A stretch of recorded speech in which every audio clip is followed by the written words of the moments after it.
Welcome to political మిర్చి. ఆ మహిళా మంత్రి ఒంటరైపోయారా లేక ఒంటరిని చేస్తున్నారా ఏమో.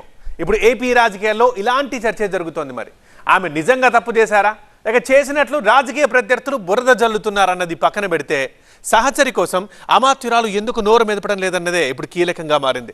అపోనెంట్స్ అంతలా విరుచుకుపడుతుంటే ఆమెకు సపోర్ట్ ఇచ్చేలా ఒక్క మంత్రి కూడా మాట్లాడకపోవడం విడ్డూరంగా ఉందంటున్నాయి రాజకీయ వర్గాలు. దీంతో ఇదంతా కావాలనే చేస్తున్నారా, సొంత పార్టీ నేతలే పొగబెడుతున్నారా అన్న గుసగుసలు ఎక్కువైపోయాయి. ఇంతకీ ఎవరా మంత్రి, ఏమా కథ?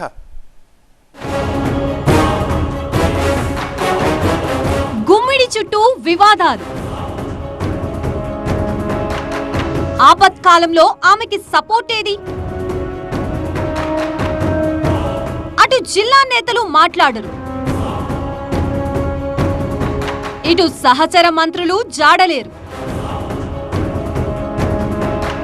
ఏపీ స్త్రీ శిశు సంక్షేమ మరియు గిరిజన సంక్షేమ శాఖ మంత్రి గుమ్మిడి సంధ్యారాణి విషయంలో ఏదో జరుగుతుందన్న గుసగుసలు ఇప్పుడు ఇలాగే వినిపిస్తున్నాయి. ఫైర్ బ్రాండ్ గా పేరున్న సంధ్యారాణిని ఇటీవలే వరుస వివాదాలు చుట్టుముట్టడమే దీనికి కారణంగా చెప్పొచ్చు. అయితే ఆమెని ఇబ్బంది పెడుతున్న అంశాలు అసలు సంబంధమే లేనివి కొన్నైతే, అనుచరుల కారణంగా తలనొప్పిగా మారనివి మరికొన్ని. అంశం ఏదైనా సరే వస్తున్న ఆరోపణలు ఆమెని ఉక్కిరిబిక్కిరి చేస్తున్నాయి. సీనియర్లని కాదని దూకుడుగా ముందుకు వెళ్లి ఆమె ఎమ్మెల్యే టికెట్ దక్కించుకోవడమే అనూహ్యం అనుకుంటే, ఎన్నికల్లో విజయం సాధించి మంత్రి పదవి చేపట్టడం మరో సంచలనమనే చర్చ జరిగింది. అలాంటి గుమ్మిడి సంధ్యారాణి ఇప్పుడు వరుసబెట్టి కాంట్రవర్సీకి కేరాఫ్ అవుతూ ఉండటం రకరకాల చర్చలకు తావిస్తోంది. ఇది ఎవరో కావాలని చేస్తున్నదా లేక టైం బాగోలేక ఆవిడే ఇరుక్కుంటున్నారా అన్నదే సస్పెన్స్ గా మారింది. సంధ్యారాణి మంత్రి పదవి చేపట్టిన కొద్ది రోజులకే విజయవాడలోని తన నివాసంలో కుమారుడి బర్త్డే వేడుకలు ఘనంగా జరుపుకున్నారు. ఆ సెలబ్రేషన్స్ లో భర్త, ఇతర సన్నిహితులతో కలిసి డీజే సాంగ్స్ కి స్టెప్పులేసి సందడి చేశారు మంత్రి. ఆ వీడియో నెట్టింట వైరల్ అయిపోవడంతో తొలిసారి వివాదాల్లోకి ఎక్కారు ఈ అమాత్యురాలు. టీటీడీ క్షేత్రంలో అసభ్యకర డాన్సులు చేశారంటూ మంత్రి కుటుంబంపై ప్రత్యర్థులు దుమ్మెత్తిపోయడం పెద్ద దుమారానికి దారితీసింది. ఆ కార్యక్రమం జరిగింది తన నివాసంలోనే అయినా ఆ ఆరోపణలకి వివరణ ఇవ్వడానికి సంధ్యారాణికి తల ప్రాణం తోకకొచ్చిందంటే నమ్మాల్సిందే. ఆ రచ్చ అలా జరిగిందో లేదో, శాఖాపరమైన మరో సమస్య ఆమె తల మీదకి వచ్చిపడింది. గిరిజన సంక్షేమ శాఖ చీఫ్ ఇంజనీర్ సర్పవరపు శ్రీనివాస్ 25 లక్షల లంచం తీసుకుంటూ రెడ్ హ్యాండెడ్ గా ఏసీబీకి పట్టుబడ్డం తీవ్ర స్థాయిలో వివాదాస్పదమైంది. ఇదే అదునుగా ఆమెపై రాజకీయ ప్రత్యర్థులు విమర్శల బాణాలు గుప్పించడం మొదలుపెట్టారు. లంచాల బాగోతం సంధ్యారాణికి తెలిసే జరిగిందంటూ తీవ్ర స్థాయిలో ఆరోపణలు ఎక్కుపెట్టారు. ఈ అంశంలోనూ ఆ ఇంజనీర్ అవినీతికి తనకు ఎలాంటి సంబంధం లేదని చెప్పడానికి మంత్రి నానా అవస్థలు పడాల్సొచ్చింది. ఇవన్నీ ఒకెత్తైతే, ఇటీవలే ఆమె పర్సనల్ సెక్రటరీ బందాపు సతీష్ పై వచ్చిన లైంగిక ఆరోపణలు మరో ఎత్తు. ఉద్యోగం పేరిట తన దగ్గర డబ్బులు తీసుకున్న సతీష్ శారీరకంగా, మానసికంగా వేధించారంటూ ఓ మహిళ చేస్తున్న ఆరోపణ మంత్రికి ఇబ్బందికర పరిస్థితుల్ని తెచ్చిపెట్టింది. మరోసారి ఈ మహిళా మంత్రిని వివాదంలోకి నెట్టేలా చేశాయి. ఈ వివాదంతో ఆమెకి నేరుగా సంబంధం లేకపోయినా మాటలు పడాల్సి వచ్చింది. సతీష్ వేధింపులు తెలిసి కూడా సంధ్యారాణి పట్టించుకోలేదని, అతన్ని కాపాడే ప్రయత్నం చేస్తున్నారని రాజకీయ ప్రత్యర్థులు నానా రచ్చ చేశారు. సతీష్ ని అరెస్ట్ చేయాలని, సంధ్యారాణి రాజీనామా చేయాలని డిమాండ్ చేస్తూ గొంతు పెంచారు. ఈ అంశంపై మాజీ డిప్యూటీ సీఎంలు పుష్ప శ్రీవాణి, పీడిక రాజన్న దొర సంధ్యారాణితో పాటు ప్రభుత్వాన్ని ఇరుకున పెట్టే ప్రయత్నం చేశారు. వరుస వివాదాలు, ప్రత్యర్థుల ఆరోపణలతో మంత్రి సంధ్యారాణి ఉక్కిరిబిక్కిరి అవుతుంటే, సహచర మంత్రులు గాని, జిల్లాలో సొంత పార్టీ ఎమ్మెల్యేలు గాని మారు మాట్లాడడం లేదు. మంత్రికి కనీస మద్దతుగా పెదవి విప్పడం లేదు. దీంతో గుమ్మిడి చుట్టూ ఏదో జరుగుతుందన్న గుసగుసలు ఎక్కువైపోయాయి. మహిళా మంత్రికి అండగా నిలవాలని పార్టీ పెద్దలు కూడా అనుకోలేదన్న ముచ్చట రాజకీయ వర్గాల్లో చర్చనీయాంశమవుతోంది. సంధ్యారాణి అంశంలో సొంత పార్టీ నేతలు వ్యవహరిస్తున్న తీరు చూసి అంతా ముక్కును వేలేసుకుంటున్న పరిస్థితి. రాజకీయ ప్రత్యర్థులు కేబినెట్ మంత్రిని టార్గెట్ చేస్తే అది ప్రభుత్వానికే చెడ్డ పేరు తెస్తుంది. కనీసం ఆ కోణంలో అయినా ప్రతిపక్షాల్ని ధీటుగా ఎదుర్కోవాల్సిన సహచర మంత్రులు గుమ్మిడి విషయంలో గుమ్మనంగా ఉండడం చర్చనీయాంశమవుతోంది. వరుస వివాదాల్ని ప్రతిపక్షాలు అడ్వాంటేజ్ తీసుకుని ముందుకు వెళుతుంటే, సహచర గిరిజన మహిళా మంత్రికి అండగా నిలవడంలో మాత్రం కేబినెట్ ఫెయిల్ అయిందనే టాక్ వినిపిస్తోంది. జరుగుతున్న వ్యవహారమంతా చూస్తుంటే ప్రతిపక్ష నేతలతో సొంత పార్టీ నేతలే లోపాయికారిగా చేతులు కలిపారా అనే అనుమానాలు వ్యక్తమవుతున్నాయట. ఏ చిన్న కార్యకర్తకి కష్టం వచ్చినా అండగా నిలిచే పార్టీ కేబినెట్ మంత్రిని ఎందుకిలా లైట్ తీసుకుంటోందనే చర్చ కూడా జోరుగానే సాగుతోంది. మరి ప్రస్తుత పరిస్థితిపై ప్రభుత్వం నుంచి గాని, పార్టీ పెద్దల నుంచి గాని ఏదైనా రెస్పాన్స్ వస్తుందేమో చూడాలి. రప్ప రప్ప రచ్చ రచ్చ ఇవన్నీ రాజకీయంగా ఇప్పుడేదో కొత్తగా తెర మీదకి వస్తున్నట్లు కనిపిస్తున్నాయి కానీ ఆ నియోజకవర్గంలో అలాంటి సీన్లు దశాబ్దాలుగా కనిపిస్తూనే ఉన్నాయి, వినిపిస్తూనే ఉన్నాయి. ఏ పార్టీ అధికారంలో ఉన్నా, ఎవరు ఎమ్మెల్యేగా గెలిచినా అలాంటి పరిస్థితులు అక్కడ వెరీ కామన్. అందుకేనేమో అక్కడ మాజీ ఎమ్మెల్యే కానీ సిట్టింగ్ ఎమ్మెల్యే కానీ ఏం చేసినా అది సెన్సేషన్ అవుతుంది. లేటెస్ట్గా జరిగిన ఒక సంఘటన స్థానిక రాజకీయాల్ని మరింత వేడెక్కించిందట. ఇంతకీ ఆ నాయకులు ఎవరు? ఇప్పుడెందుకు ఈ రచ్చ? రాప్తాడిలో హీటెక్కిన పాలిటిక్స్. నాడు మంత్రిగా, నేడు ఎమ్మెల్యేగా. తోపుదుర్తి ఇలాఖాకి పరిటాల సునీత. సొంతూళ్ళలో పట్టు తప్పిన ప్రకాష్ రెడ్డి. ఉమ్మడి అనంతపురం జిల్లాలో రాప్తాడు నియోజకవర్గంలో రాజకీయంగా ఇప్పుడు ఇలాంటి చర్చే జరుగుతోంది. ప్రస్తుతం ఇక్కడ కనిపిస్తున్న పరిణామాలే దీనికి ప్రధాన కారణంగా చెప్పొచ్చు. జిల్లా రాజకీయాల్లో ఒక ప్రత్యేక స్థానం దక్కించుకున్న రాప్తాడులో అటు పరిటాల కుటుంబం, ఇటు తోపుదుర్తి కుటుంబం నువ్వా నేనా అన్నట్లుగా రాజకీయాన్ని హీటెక్కిస్తున్నాయి. ఒక్క 2019 ఎన్నికలు మినహా గడిచిన 3 దశాబ్దాలుగా ప్రస్తుత రాప్తాడులో అయినా, అంతకు ముందు పెనుకొండలో అయినా పరిటాల ఫ్యామిలీదే పైచేయి అయింది. 2024లో మరొకసారి విజయం దక్కించుకున్న పరిటాల సునీతకు మాజీ ఎమ్మెల్యే తోపుదుర్తి ప్రకాష్ రెడ్డికి మధ్య పొలిటికల్ వార్ మాత్రం ఆగడలేదు. దీంతో నిత్యం నియోజకవర్గం రగులుతూనే ఉంది. ఇద్దరిలో ఏ ఒక్కరు మొదలుపెట్టినా రెండో వైపు నుంచి అదే స్థాయిలో స్ట్రాంగ్ కౌంటర్ వస్తుంది. అలా 16 నెలలుగా రాప్తాడులో రాజకీయ రచ్చ ముదురుతూనే ఉంది. అందులో భాగంగానే ఇటీవల జరిగిన ఒక సంఘటన మాజీ ఎమ్మెల్యే తోపుదుర్తిని భయపడుతోందట. ఎమ్మెల్యేగా గెలిచిన ఇన్ని రోజుల తర్వాత పరిటాల సునీత తన సొంతూరు తోపుదుర్తికి వెళ్లారట. ఇప్పుడు ఇదే ముచ్చట రాజకీయంగా కూడా మంటలు రేపుతోంది. నియోజకవర్గంలో పట్టు ఉండటం కాదు, ప్రత్యర్థి కోటలో పవర్ చూపించడమే లక్ష్యంగా సునీత ముందుకు వెళ్తున్నారు అన్న ప్రచారం సాగుతోంది. నిజానికి సొంత గ్రామంలో ప్రకాష్ రెడ్డికి రాజకీయంగా గట్టి పట్టే ఉంది. కానీ అది నిన్నటి వరకు వినిపించిన ముచ్చట. ఇప్పుడు అక్కడ సునీత పైచేయి సాధించేందుకు పావులు కదుపుతున్నారట. ఆమె వెళ్లినప్పుడు స్థానికంగా ఘన స్వాగతం లభించడమే దీనికి నిదర్శనమని రాజకీయ విశ్లేషకులు అభిప్రాయపడుతున్నారు.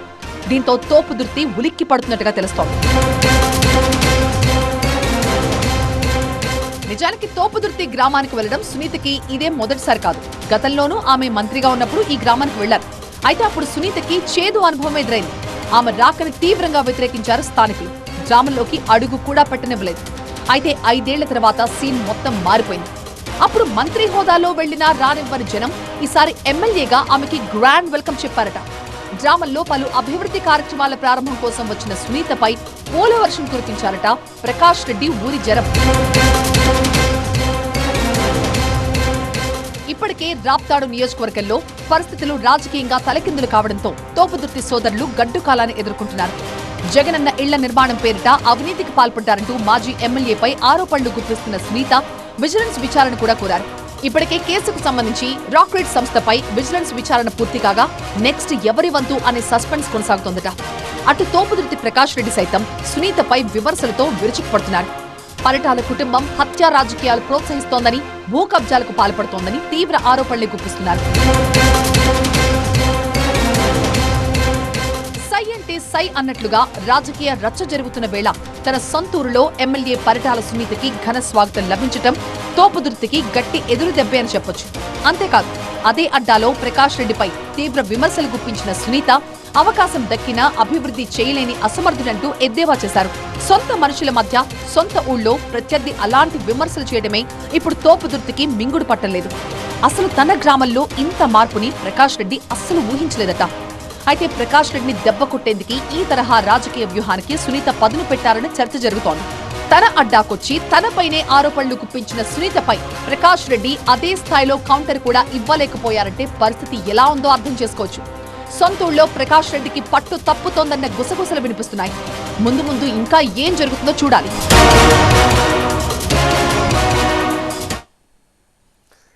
బళ్ళు ఓడలు, ఓడలు బళ్ళైపోవడం అంటే ఏంటో మీకు తెలుసా? తెలంగాణ రాజకీయాల్లో ఆ వృద్ధ నేతను చూస్తే ఈ విషయం ఇట్టే అర్థమైపోతుంది. అధికార పార్టీలోనే ఉన్నా ఆ పార్టీ కోసం పెద్ద త్యాగమే చేసినా కానీ ఆ స్థాయిలో మాత్రం ఆయనకు ఫలితం దక్కడం లేదట. అందుకే తీవ్ర అసంతృప్తితో రుసరుసలాడుతున్నారట. ఇటీవల జరుగుతున్న పరిణామాలే అందుకు ప్రత్యక్ష ఉదాహరణగా చెప్పొచ్చు. ఇంతకీ ఎవరా సీనియర్ నేత? ఎందుక రుసరుస?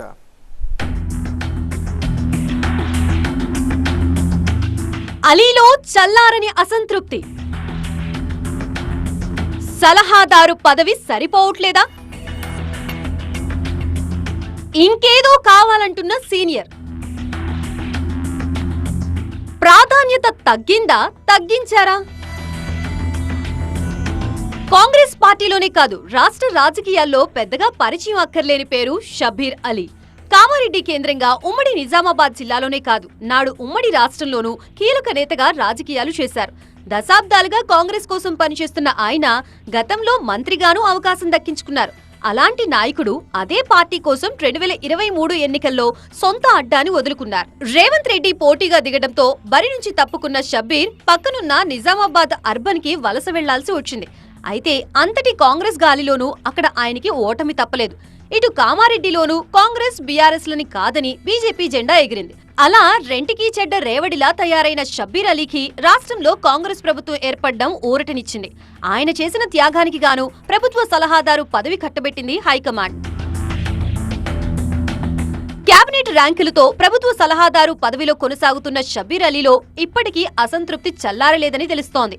ఏ దిల్ మాంగే మోర్ అన్నట్లు ఆయన తాను చేసిన త్యాగానికి ఇంకేదో ఎక్కువ ఆశిస్తున్నట్లు తెలుస్తోంది. దీని వెనుక బలమైన కారణమే ఉన్నట్లు తెలుస్తోంది. 10 ఏళ్ల పాటు ప్రతిపక్షంలో ఉన్న కాంగ్రెస్ పార్టీకి నిజామాబాద్ లో అన్నీ తానే వ్యవహరించిన ఆయనకు ఇప్పుడు ఆ స్థాయి గుర్తింపు మిస్ అవుతోందట. ఇటీవల కాలంలో పరిణామాలు సైతం షబ్బీర్ అలీకి ప్రాధాన్యత తగ్గిందనే చర్చ కూడా నడుస్తోంది. మైనారిటీ వర్గంలో కాంగ్రెస్ నుంచి ప్రధాన నాయకుడిగా షబ్బీర్ అలీకి మంత్రి పదవి ఖాయమని మొదటి నుంచి ప్రచారం జరిగింది. ఎన్నికల్లో ఓడినప్పటికీ ఎమ్మెల్సీ ఇచ్చైనా కేబినెట్ లోకి తీసుకుంటారనే చర్చ జరిగింది. కానీ 2 సార్లు మంత్రివర్గ విస్తరణ జరిగినా ఆయన ఊసే లేకుండా పోయింది. పైగా మైనారిటీ కోటాలో ఇటీవలే అజారుద్దీన్ ని కేబినెట్ లోకి తీసుకోవడంతో షబ్బీర్ అలీకి దాదాపుగా డోర్లు క్లోజ్ అయిపోయాయి. దీంతో ఆయనలో ఫ్రస్ట్రేషన్ ఎక్కువైనట్లు ఇటీవల వ్యాఖ్యల్ని బట్టి అర్థమవుతోంది. పోనీ మంత్రి పదవి దక్కకపోతే పోయింది, కనీసం ప్రభుత్వ సలహాదారుగా జిల్లాలో కేబినెట్ ర్యాంకుతో హవా నడిపిద్దామనుకుంటే అక్కడ కూడా పోటీ ఎక్కువైపోయింది. ఉమ్మడి జిల్లాలోనైనా పార్టీకి పెద్దన్నలా వ్యవహరిద్దామని భావించిన షబ్బీర్ కు ఆ విషయంలోనూ పెద్ద షాకే తగిలింది. బోధన్ ఎమ్మెల్యే సుదర్శన్ రెడ్డికి అదే ప్రభుత్వ సలహాదారు పదవిని కట్టబెట్టిన అధిష్టానం కీలకమైన ఫ్లాగ్షిప్ సంక్షేమ పథకాల అమలు పరిశీలకుడిగా నియమించింది. అంతేకాదు కేబినెట్ సమావేశానికి ప్రత్యేక ఆహ్వానితుడిగాను ఆయనకు హోదా కల్పించింది. దీంతో ఒక్కసారిగా జిల్లా కాంగ్రెస్ లో రాజకీయ పరిణామాలు మారిపోయాయి. కేబినెట్ హోదాలో సలహాదారుగా ఇన్నాళ్లు జిల్లాలో పెత్తనం చెలాయిస్తున్న షబ్బీర్ అలీ అధికారాలకు కత్తెర వేసినట్లయింది. ఇక నుండి జిల్లాకు సుదర్శన్ రెడ్డే మంత్రంటూ స్వయంగా టీపీసీసీ చీఫ్ మహేష్ కుమార్ గౌడ్ ప్రకటించడంతో మూలిగే నక్కపై తాటిపండు పడ్డట్లుగా మారింది అలీ పరిస్థితి. ప్రభుత్వంలో ఎలాగూ పతారా చూపే అవకాశం దక్కడం లేదు. కనీసం పార్టీ పదవుల్లోనైనా తమని నమ్ముకున్న అనుచరులకి ఛాన్స్ ఇప్పించాలనుకున్న అలీకి అందులోనూ నిరాశ ఎదురైంది. ఇటీవలే డీసీసీ నియామకాల్లోనూ ఆ విషయం అర్థమైపోయిందని పార్టీ వర్గాలు గుసగుసలాడుకుంటున్నాయి. ఉమ్మడి జిల్లాలో డీసీసీ పదవులు తన అనుచరులకి ఇవ్వాలంటూ కామారెడ్డి, నిజామాబాద్ జిల్లాల కోసం కొన్ని పేర్లను షబ్బీర్ ప్రతిపాదించినప్పటికీ అధిష్టానం పట్టించుకోలేదట. పైగా పార్టీలో జూనియర్ల మాటకి ఉన్నపాటి విలువ కూడా తనకి దక్కడం లేదని వాపోతున్నారట ఈ సీనియర్ మైనారిటీ నేత. కామారెడ్డిలో తనకి పోటీగా ఎదుగుతున్న గడ్డం చంద్రశేఖర్ రెడ్డికేమో టీపీసీసీ ప్రధాన కార్యదర్శి పదవిచ్చిన హైకమాండ్ జిల్లా అధ్యక్ష పదవి విషయంలోనూ అదే తీరుగా వ్యవహరించింది. ఈ పరిణామాలన్నిటితో షబ్బీర్ తీవ్రంగా మనస్తాపం చెందినట్లు తెలుస్తోంది. అందుకే ఇటీవల నిజామాబాద్ డీసీసీ అధ్యక్షుడి ప్రమాణ స్వీకారోత్సవంలో తన అసంతృప్తిని బయటపెట్టారు. పార్టీ వేదికపై మాట్లాడుతూ పీసీసీ చీఫ్ మహేష్ కుమార్ గౌడ్ కి షబ్బీర్ సుతిమెత్తగా చురకలంటించారనే మాట వినిపిస్తోంది. పార్టీ కోసం కష్టపడే వారికి ప్రాధాన్యత ఇవ్వాలని, మైనారిటీ నాయకుల్ని పట్టించుకోవాలని సలహా లాంటి సూచన లాంటి ఒక సెటైర్ వేశారట. కనీసం ఎన్యూడీఏ డైరెక్టర్ పదవుల్లో అయినా లోకల్ మైనారిటీ నేతలకు ప్రాధాన్యత ఇవ్వాలని కోరారట. దీంతో అలీ అసంతృప్తి వ్యాఖ్యలు ఆ కార్యక్రమంలో పాల్గొన్న వారందరినీ ఆశ్చర్యానికి గురిచేశాయట. సీనియర్ నేతలో రాజుకున్న ఈ అసంతృప్తి ఇంకెలాంటి పరిస్థితులకి దారితీస్తుందోనని కాంగ్రెస్ శ్రేణులు గుసగుసలాడుకుంటున్నాయి. ఏం జరుగుతుందో చూడాలి మరి. చాన్నాళ్లుగా అక్కడి అధికార కూటమిలో ఆ కుటుంబ వ్యవహారం కుతకుతలకు కారణమవుతూనే ఉంది. సీనియర్ నేతకు యువ నేతకు మధ్య అస్సలు పొసగడం లేదనే ముచ్చట రాజకీయ వర్గాల్లో ప్రతిరోజు ఒక హాట్ టాపిక్ గానే మారింది. అయితే వాళ్ళిద్దరి మధ్య ఇటీవల అధిష్టానం సయోధ్య కుదిర్చింది అన్న ప్రచారం జరిగినా అది ఎంత మాత్రమూ నిజం కాదని ప్రస్తుత పరిస్థితులు తెలియజెప్తున్నాయి. ఇప్పటికీ పరస్పరం ఎక్కడ తగ్గేదేలే అంటున్నారట ఇద్దరు నాయకులు. ఇంతకీ ఎవరా నాయకులు, ఏంటా కథ? ఇటు బీజేపీలో బాబాయ్, టీడీపీలో అబ్బాయి, క్యాడర్లో కుదరని సయోధ్య, జమ్మలమడుగులో మళ్లీ జంక్షన్ జామ్. ఫ్యాక్షన్ రాజకీయాలకు కేర్ ఆఫ్ గా నిలిచే కడప జిల్లా రాజకీయాల్లో జమ్మలమడుగుది ప్రత్యేక స్థానం. అందుకే ఇప్పుడిక్కడ డిఫరెంట్ పాలిటిక్స్ నడుస్తున్నాయి. ఒకే కుటుంబానికి చెందిన ఇద్దరు కీలక నాయకులు వేరువేరు పార్టీల నుంచి ప్రాతినిధ్యం వహిస్తూ ఉండడం ఆసక్తికర పరిణామాలకు కారణమవుతోంది.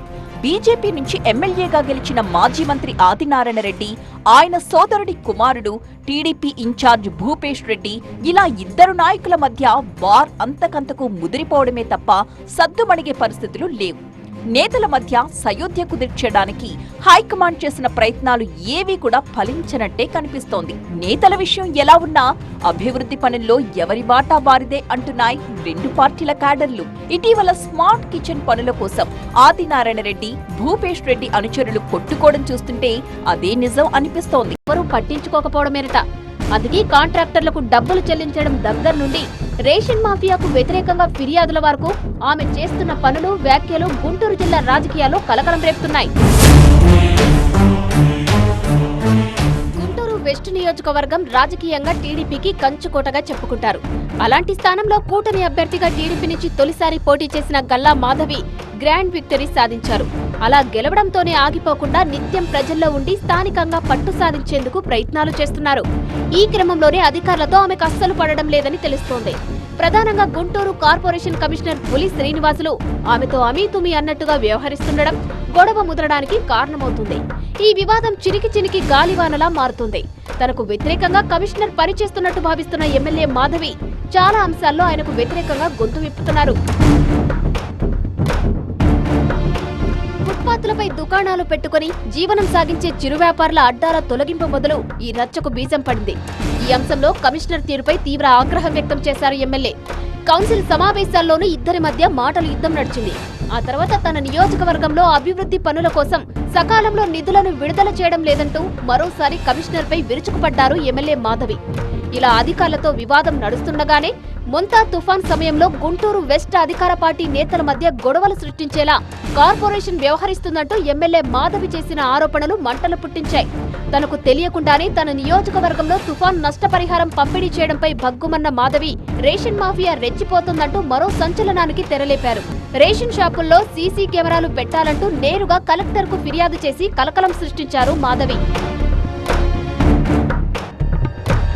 మాధవి వ్యవహారంలో అన్ని ఒకెత్తైతే ఇటీవల రోడ్ల విషయం మరో ఎత్తుగా చెప్పొచ్చు. నగరంలోని జీటీ రోడ్డుపై గొంతలు పూడ్చాలంటూ అధికారులకు చెప్పినా కలెక్టర్కు విన్నవించుకున్నా పట్టించుకోలేదట. దీంతో కోపం తెచ్చుకున్న ఆమె స్వయంగా రంగంలోకి దిగి గుంతలు పూడ్చారు. R&B రోడ్డును కార్పొరేషన్ కు అప్పగించాలని కౌన్సిల్ సమావేశంలో తీర్మానించినప్పటికీ చర్యలు తీసుకోలేదంటూ అధికారులపై ఊగిపోయారు. తన ఇల్లు, కార్యాలయం ఉన్న రోడ్డులోనే గుంతలు పూడ్చకపోవడంతో ప్రత్యర్థులు ఆమెను సోషల్ మీడియా వేదికగా ట్రోల్ చేశారట. దీన్ని తట్టుకోలేకపోయిన మాధవి నేరుగా రంగంలోకి దిగి గుంతలు పూడ్చారు. అయితే ఓవైపు కమిషనర్, మరోవైపు మేయర్ మాధవికి వ్యతిరేకంగా పావులు కదుపుతున్నారని పార్టీలోనే ఆమె అనుకూల వర్గం ఆరోపిస్తోంది. పార్టీలోనే వర్గ రాజకీయాలతో ఆమెకు చెక్ పెట్టాలని చూస్తున్నారట. అందుకే మాధవి ఢీ అంటే ఢీ అన్నట్టుగా వ్యవహరిస్తున్నారని తెలుగు తమ్ముళ్లు భావిస్తున్నారు. మరి ఆమె వ్యవహార శైలిపై హైకమాండ్ ఎలా రియాక్ట్ అవుతుందో చూడాలి.